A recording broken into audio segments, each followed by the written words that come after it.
మాధవి గారు కొన్ని విషయాలు అడిగారు. ఒకటి, ఏజ్ రిలాక్సేషన్ చేస్తే బాగుంటుందని కోరారు అధ్యక్ష. ఇది ఆల్రెడీ ఫైల్ సర్క్యులేషన్ లో ఉంది, గౌరవ ముఖ్యమంత్రి గారి దగ్గర ఉంది. ఆ ఫైల్ సర్క్యులేట్ అయినా తిరిగి వచ్చిన తర్వాత ఎంత ఏజ్ రిలాక్సేషన్ చేశామనే దానికి నేను సమాధానం చెప్పగలుగుతా అధ్యక్ష.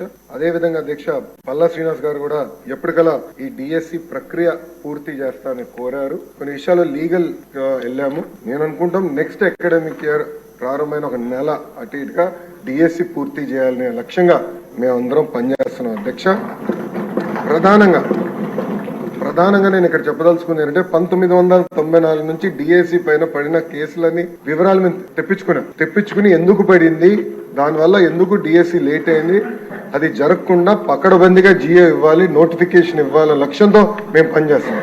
ఎందుకంటే లక్ష కళలతో మన ప్రభుత్వం పైన నిరుద్యోగ యువకులు ఆశలు పెట్టుకున్నారు. ఆశలు వృధా చేయకూడదు. చిత్తశుద్ధితో డిఎస్సి నిర్వహించి ఉపాధ్యాయులు మనకి అవసరం ఉంది అధ్యక్ష. అందుకే పకడ్బందీగా ఈ కార్యక్రమం పూర్తి చేస్తాం.